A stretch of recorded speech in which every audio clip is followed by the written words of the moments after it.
Muy buenas tardes a todos, bienvenidos a una nueva edición del Inversor. ¿Cómo empezamos? Linda, el programa de la vez pasada, muy bueno. Ahora vamos a tener un programa también muy interesante. Vamos a hablar de prejuicios, Claudio. Prejuicios que en la Argentina se han signado hace bastantes años. Es mejor no poner un año específico porque ya lleva a la polémica, pero sí muchas palabras que en la Argentina terminan resonando como malas quizás. Y en el mundo capaz no está tan visto así, ¿no? Pero venimos de una trayectoria, de la historia, de un montón de cosas que nos han llevado a pensar que tal o cual cosa puede ser mala, o que la palabra, por ejemplo, de empresario, que siempre resulta como chocante en la Argentina, pero quizás en el mundo no es algo tan así. De hecho, han salido muchas encuestas en el último tiempo de cómo es la imagen de esto frente a la sociedad, y en general estamos en un terreno malo. Pero ¿qué pasa? ¿Efectivamente es así o no? Vamos a tratar de descubrirlo un poco hoy en el programa.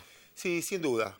El prejuicio confunde. Y es un poco lo que nos planteábamos con Santi tocar en el día de hoy, con un gran invitado. Usted lo conoce, ya es parte del equipo Bulat, le podría decir, Gustavo Grogupatel, que con él vamos a pensar en varios prejuicios que tenemos todos los argentinos. Uno, como decía él, del empresario. Otro, del campo. Que el campo es, o que somos ricos, ese es otro prejuicio, que Argentina es... Mire, el nivel de pobreza que tenemos, el nivel de asistencialismo que necesita la Argentina, el nivel de que tengamos comedores, está claro que no somos un país rico. Y esos prejuicios nos hacen actuar en manera equivocada. A veces, y el otro día lo poníamos en un artículo que salió en el Punto de Equilibrio, nuestro portal, decíamos eso, a veces estamos informados y a veces estamos influenciados. Yo creo más influenciados que informados. No traje este libro para atraparme la panza en este caso. ¿Vas a vender algo? Voy a vender el libro, no. Porque se me ocurrió, un libro que no tiene nada que ver, no está acá, no es ninguna promoción de ninguno, pero se llama 50 innovaciones que han cambiado el mundo a través de la historia, de Tim Harford. Muchas veces lo citamos acá. Y te habla, un libro que te explica, ¿sabes lo que cambió el arado? El aire acondicionado.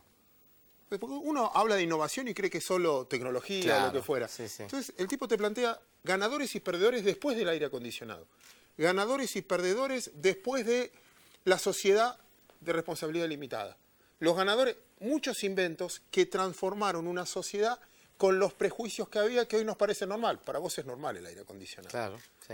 En mi época, solo pocos podían tenerlo. O quizás vos no sabías lo que era el televisor en blanco y negro, o algunas cosas que llamábamos CD.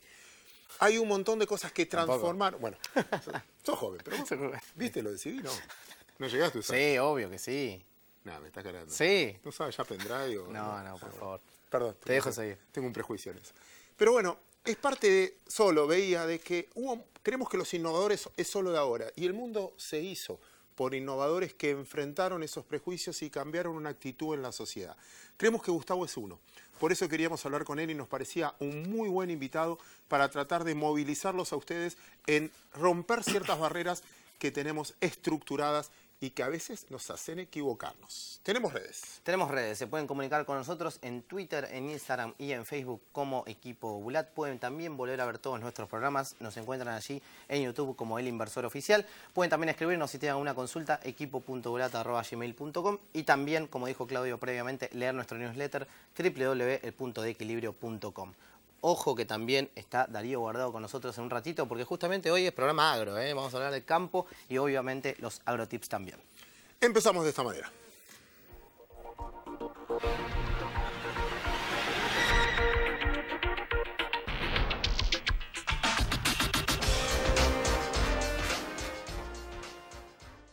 Gustavo, gracias por venir de nuevo. No, un gusto estar acá con ustedes. Uno se siente como en su casa. Es tu casa, sos parte de nuestro equipo, ya nos ayudaste bastante. Ayúdanos un poco en el editorial que hacíamos con Santi. Los prejuicios que existen sobre tu actividad, muchos deben estar cansados de decir, ustedes venden solo recursos naturales, que no hacen nada, la tecnología, todo lo que invierten. Contanos un poquito. Sí, son dos prejuicios, ¿no? En uno, ¿no? Uno es ser empresario y otro además ser del campo. Es como ser judío y negro, digamos, más o menos, las dos cosas juntas. Mira, yo creo que los prejuicios vienen de en general, me parece que hay mucha gente que prefiere tener razón a aprender. Es decir, cuando vos querés tener razón siempre y no tenés una actitud curiosa frente a la vida, frente a las cuestiones, y siempre uno trata de explicar todo en relación a... Entonces, si a alguien le va bien o si alguien tiene otro negocio que es exitoso o no exitoso, siempre hay una serie de cosas que Es como una actitud, ¿no? Como que el relato mata al dato, digamos, por decirlo de alguna manera. Y la sociedad va en eso, ¿no? Porque siempre las verdades son a medias, está siempre el que escribe, el que gana escribe la historia, pero el que pierde también escribe la suya, entonces no hay posibilidad de recrear una historia conjunta. Yo creo que en Argentina pasa eso, ¿no? De que alguien dice, ¿por qué estos tipos piensan como piensan? Y piensan como piensan porque tienen un relato sobre la historia, sobre que la justicia no es tal como se la ve, sobre como que la historia lo escribe un capitalista que le va bien, pero al tipo que le va mal no puede escribir la historia. Entonces está toda esta cuestión y me parece a mí que la falta de un debate tranquilo, un debate basado en datos, abierto, amplio, que trate de aprender o que se trate de aprender uno de otro, es lo que falta para reconstruir, digamos, ese ambiente de confianza tan necesario. En el caso del campo es todavía un poco peor porque el campo es algo aislado de la ciudad, las historias y los relatos se escriben en las ciudades, especialmente en Argentina, en Buenos Aires. La gente de campo es gente solitaria, es gente que vive solo con la naturaleza y con sus problemas, gente muy operativa, está todo el día pensando en cómo resolver el problema de la cosecha, del camión, del fertilizante, no tiene un pensamiento porque no tiene tiempo y sobre otras cuestiones más profundas e integradas con el resto de la sociedad, y entonces se genera una división o un desconocimiento aún mayor. Los últimos años, después de la crisis del 2008, de la 125, yo creo que en general hubo una sola cosa buena de la 125, que es que la sociedad en su conjunto descubrió al campo un poco más. Si bien hay prejuicios, en general, antes de la 125, los del campo luchábamos para que se conozca lo que pasa en el campo, la tecnología, los emprendedores, etcétera, etcétera, y nos costó mucho. Ahora existe un prejuicio, pero ese prejuicio también tiene en cuenta que lo que habitamos el campo somos emprendedores, abocados a la tecnología, que producimos, que exportamos, que tenemos algún tipo de rol en la construcción de la Argentina. Te repregunto, perdón Santi, y ya te dejo, te repregunto sobre lo primero. Yo también tengo a veces ese prejuicio y es muy común que cuando das una charla económica decís, bueno, quizás la cosecha ahora nos salve o nos pasó lo que nos pasó porque tuvimos la peor sequía en X tiempo y utilizamos eso que en el fondo no tiene que ver solo con una cosecha. Hubo mucha inversión atrás, hubo mucha inversión tecnológica, emplean gente. Contame un poquito desde ese punto de vista cómo desmitificamos que, por ejemplo, que el campo no da trabajo y que solo dependemos del clima. Bueno, ese es otro prejuicio, porque se desconoce, es una mirada muy lineal. O sea, le parece a uno que el campo es un tractorista que va arriba de un tractor, digamos, y no se fija que ese tractor o esa sembradora está hecho en una fábrica de la metalmecánica, ¿no es cierto? Que más o menos 1/3 de la industria siderúrgica en Argentina va a la metalmecánica vinculada con el campo, o que una pick-up o que un camión es la industria automotriz. Toyota, que es nuestra fábrica de autos emblemática, es la única competitiva por sí sola que tenemos en Argentina. Siempre el presidente me dice, hicimos esa fábrica de pick-ups en Argentina porque hay agricultura. Si no hubiera agricultura lo hubiésemos hecho en otro país. Entonces uno empieza a descubrir que esto no son esquemas cerrados o compartimentos estancos, ni siquiera cadenas de valor, son ecosistemas que se atraen. O sea, cuando los ecosistemas son de más alta calidad, atraen otras cosas de alta calidad y entonces se genera un círculo virtuoso que es lo que genera un desarrollo sustentable o sostenible en el tiempo. Pero ese prejuicio no es solamente de gente que no estudió, hay muchos académicos muy importantes que tienen ese prejuicio. Son gente que también prefiere tener razón a aprender y se quedan con una idea de un profesor de la década del 60 o de la década del 70 y no siguen evolucionando o trabajando las ideas y modernizándolas. ¿Hoy la tecnología es clave dentro de los negocios del campo? Sí, es pura tecnología. Cada centímetro, digamos, vos ponés una semilla, la semilla viene de la biotecnología, los laboratorios, hay toda una ingeniería para producir las mejores semillas. Las máquinas tienen mucha electrónica, la demanda de electrónica por parte de la máquina es intensa. La petroquímica, los fertilizantes, la industria química, los agroquímicos o los fitosanitarios y su industria química fina de alta calidad. Bueno, obviamente la industria automotriz, todos los servicios que están alrededor. Y eso se va sofisticando. Ahora se usa también mucho la agricultura de precisión, que es información satelital. Cierto. Bueno, nosotros con INVAP fundamos una empresa Frontec de agricultura, así que conozco bien el caso. Nos encanta hablar del INVAP, a mí también me encanta hablar del INVAP, me parece que es un ejemplo de modelo. Pero el INVAP, uno no come satélites. Los satélites sirven para producir alimentos, entre otras cosas, o información que sirve para producir alimentos. Es decir, que el valor agregado del satélite está en su aplicación agrícola y no al revés. Claro. También hablamos que hay que exportar satélites, pero el mundo no come 200 millones de toneladas de satélites. Lo que podemos vender son 200 millones de toneladas de alimentos. Entonces nos olvidamos de que estamos en ecosistemas complejos y que el campo es parte de ese ecosistema. Si me preguntas si el campo va a salvar a Argentina, la cosecha, no, evidentemente no. O sea, Argentina no tiene destino si no tiene una matriz económica diversificada, alargada. O sea, esos granos tienen que alargarse, tienen que producirse productos con mayor transformación, tiene que incluir a más cantidad de gente. Pero bueno, es algo que tenemos y que funciona. No es parte del problema, es parte de la solución. Gustavo, esto te lo pregunto desde el desconocimiento total, porque mencionaste vos durante tu respuesta los agroquímicos, los fertilizantes. ¿Cómo están vistos en el mundo? ¿Cómo están vistos en la Argentina? ¿Están habiendo avances sobre eso, sobre lo malo o bien que hacen? Sí, los agroquímicos o los fertilizantes pasan por un proceso de prueba como la medicina, como los medicamentos. Donde es probados para ver si tienen impacto sobre la salud, sobre el medio ambiente. Exacto. Y después recién ahí son aprobados. Así que lo que uno usa es lo que ha sido aprobado y se aprueba para utilizarlo en determinadas condiciones. Es decir, si te comes 200 vallaspirinas, a lo mejor tenés una indigestión, claro. No fue hecho para eso. Dicho eso, desde hace 35 años, donde yo empecé a trabajar como ingeniero agrónomo, la vara se va subiendo, o sea, cada vez hay más restricciones y se están utilizando productos que tienen cada vez menos impacto sobre el medio ambiente. Bien. Ahora, impacto sobre el medio ambiente tienen, porque cuando uno cosecha soja, maíz, en realidad cuando se lleva los granos y los exporta o vos te los comes, estás exportando nutrientes también. O sea, te llevas potasio, te llevas fósforo, te llevas calcio, que tenés que reponerlo en el suelo.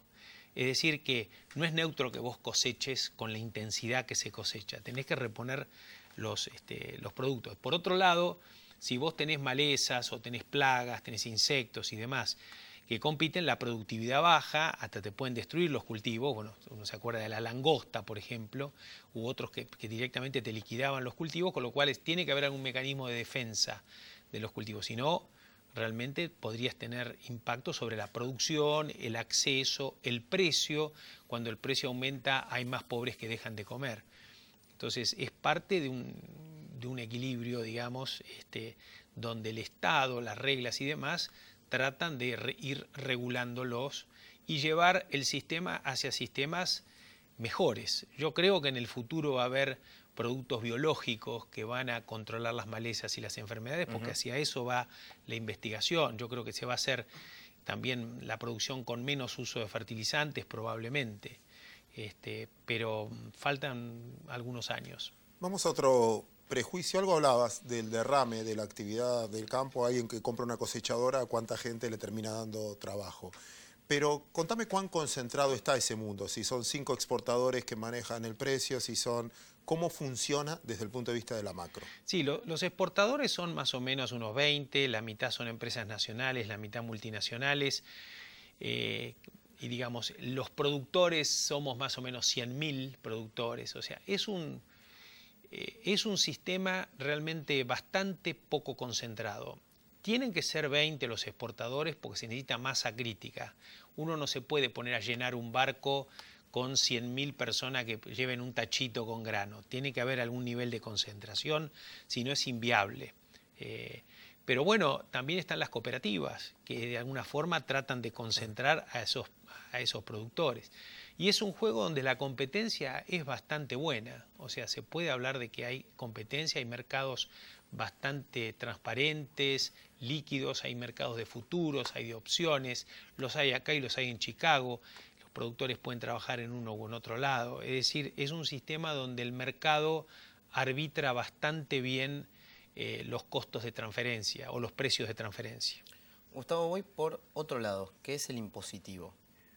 Podemos hablar la ¿Querés que me largue a llorar acá? la generalidad de la economía argentina con Sí. sus distorsiones varias y también, más abocado al agro, obviamente lo que tiene que ver con retenciones. ¿Crees algo que es momentáneo, que se va a quedar como fue el impuesto al cheque momentáneo? Que Mira, lo hay tenemos todavía? muchos trabajos que ya vienen midiendo desde hace años el impacto impositivo, pero de cada 100 pesos que vos ganás, más o menos entre 70 y 80 se lo lleva el Estado. O sea, vos de 100 que ganás te quedan 20.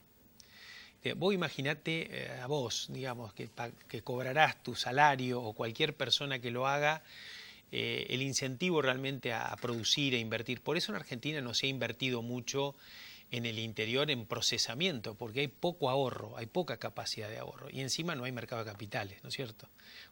Entonces, todo el poco ahorro que hay va debajo del colchón, Claro. o va a decisiones de corto plazo o a cosas que no son virtuosas con el sistema. O sea, ese es realmente un desequilibrio que impide que no solo el campo, sino en general toda la economía tenga un acceso al crédito y una evolución y una tasa de crecimiento muchísimo mayor. Porque tenemos la posibilidad de crecer mucho más. Cuando me dicen, hay que crecer, no sé, al 3% o 4%, me da ganas de llorar. Yo quiero crecer al 10%. Y yo creo que si se libera el mercado de capitales y se genera esta especie de explosión productiva, es probable que estemos más cerca del 10 que del 3. Ahora, con esta presión impositiva es muy difícil. Obviamente uno entiende, si sale de la cosa personal, de que realmente hay que generar una transición para que este 30% de pobres o 35% de pobres vayan teniendo una salida viable y que hay que hacer un esfuerzo muy grande. Me parece a mí que lo que nos falta no es las ganas de hacer el esfuerzo, nos falta la visión, la luz al final del túnel. Claro. Si nosotros tuviéramos la luz al final del túnel, yo creo que todos haríamos un esfuerzo, los empresarios, los trabajadores, pero orientados a esa luz. Y que esa luz sea más o menos fruto de un consenso. No podemos estar discutiendo si a esa luz llegamos en un tren, en un barco, con arcos y flechas o con, no sé, un exocet. ¿Cambia o no en la cabeza de, particularmente voy al empresario de agropecuario, lo que pase con las elecciones, de cara a las elecciones? Siempre, no particularmente de esta, sino de la anterior también. A mí me parece que en un sistema democrático es bueno que haya varios partidos políticos, inclusive que haya recambios. Yo filosóficamente estoy en contra de las reelecciones. Yo creo que los presidentes tendrían que estar 5 o 6 años sin reelección. Bien. Me parece a mí que si hay reelección, el presidente está más concentrado en la reelección que en el hacer cosas estructurales de largo plazo. Pero más allá de eso, bueno, ahora se permite una reelección como parte del sistema. Me parece que eso, lo que molesta muchísimo, lo que genera inquietud, es la discusión de si somos capitalistas o no somos, si vamos al mundo o no vamos al mundo, si Estados Unidos es parte de la solución o del problema, si América Latina nos integramos y de qué manera. Es decir, nos preocupa mucho los cambios permanentes de dirección estructural. Ya no es un problema de hacia dónde va el barco, es un problema de si el barco es el medio de, digamos, de transporte o no. Claro. Entonces me parece a mí que una alternancia dentro de, con todas las variaciones y las opiniones, y eso es sano. Lo que no es sano es hoy tener unos impuestos, mañana tener otros, hoy tener una economía cerrada, mañana abierta, después cerrada, hoy un tipo de cambio subvaluado, otra sobrevaluado. Es decir, esos cambios tan terribles que hemos tenido de timón en las últimas décadas es lo que nos lleva a esta situación. Gustavo, por último de mi parte, teniendo en cuenta como emprendedor, empresario, exitoso en la Argentina, quiero que le hables a la edad de Santi, a la edad de mis hijos, a la edad de tus hijos. ¿Por qué se tienen que quedar en Argentina o por qué vale la pena la Argentina? ¿O le dirías, mira, la verdad, probá suerte en otro lado? como diría Yupanqui, me gusta el aire de aquí. Yo creo que la felicidad, o si eso es el éxito, ¿no? Ser feliz, o como decía Amartya Sen, ser libre, ser autónomo, ser empleable, digamos, no depende mucho del lugar, digamos, o sea, depende, sí, no depende que estés en otros lugares, sino en el lugar donde vos te sientas de ahí, y que es donde están tus amigos, tu aire, tu clima, me parece a mí que, por lo menos es lo que yo siento, o sea, yo no me veo diciendo, uy, esto es un desastre, me voy a vivir a otro lugar.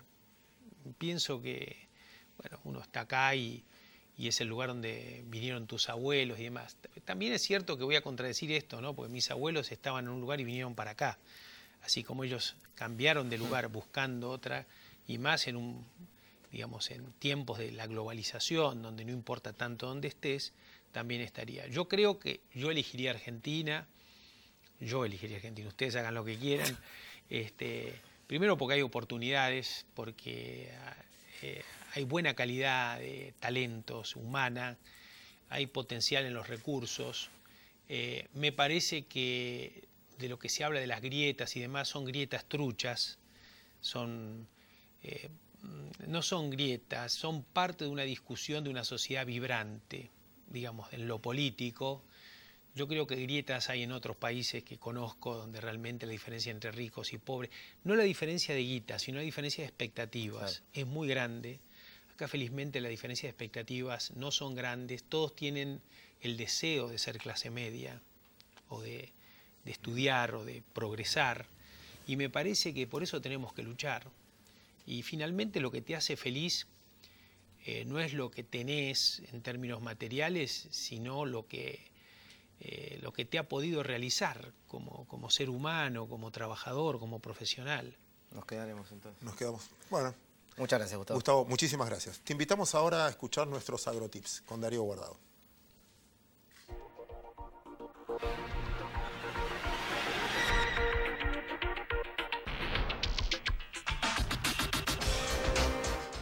¿Qué tal? Bienvenidos a Agrotips en el Inversor. Hoy les quiero hablar de la liquidación de divisas con la venta de granos por parte del sector del campo y de la agroindustria.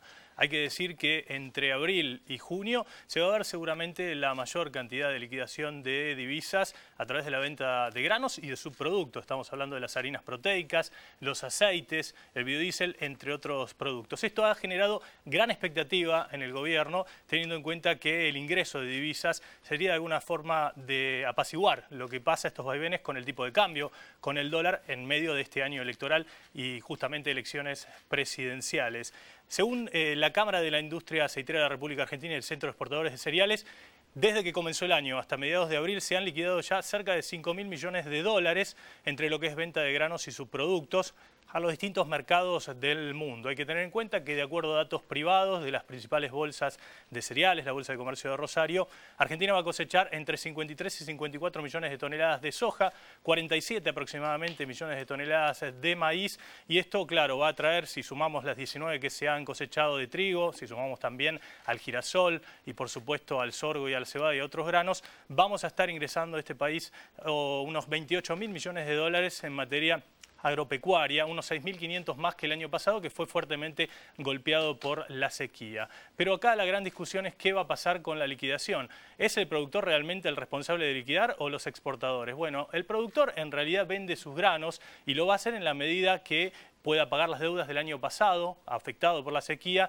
que también pueda pagar los gastos de la cosecha actual y por supuesto también los costos de la próxima siembra, que va a empezar con el trigo en mayo y con los granos gruesos a partir de septiembre. Hay que tener en cuenta que el productor, una vez que haga eso, recién va a poder retener granos. Y el exportador es quien realmente hace la liquidación de divisas, porque el productor vende al acopiador o al exportador y luego es el exportador el que vende a los mercados internacionales, recibe los dólares y los liquida aquí en la Argentina. Hay que aclarar esto, por supuesto, para que no haya ningún tipo de confusión. Hemos llegado al final de este Agrotips aquí en El Inversor. Hacemos una breve pausa, enseguida volvemos. Ahora Ahora más que nunca, los argentinos vamos por una gran cosecha. Es ahora el momento de jugarnos, de creer, de confiar, de animarnos a sembrar todo lo que podamos. Ahora, más que nunca, es el momento de poner lo mejor en cada lote. La genética precisa, todo el fertilizante que haga falta, darle batalla a cada maleza y a cada insecto. Y cuando llegue el momento de cosechar, contar con la bolsa más confiable, versátil y probada. Ahí vamos a estar, para ayudarte a cosechar sin parar, para cuidar tus granos con la bolsa más vendida en todo el mundo. Ahora más que nunca. Y pesa Silo. Alberto está tranquilo. Todos sus empleados están registrados como trabajadores rurales. Si aún no lo hiciste, informate en www.renatre.org.ar o llama al 0800-777-7366. Renatre. Derechos y obligaciones para el campo que hacemos todos.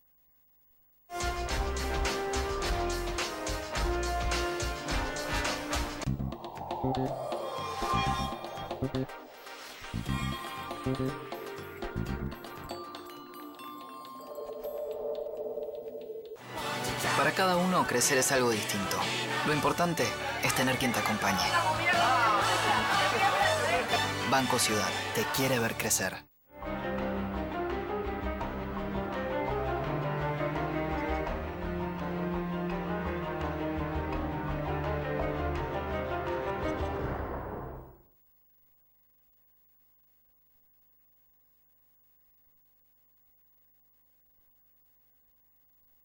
Un banco diferente. Banco Hipotecario.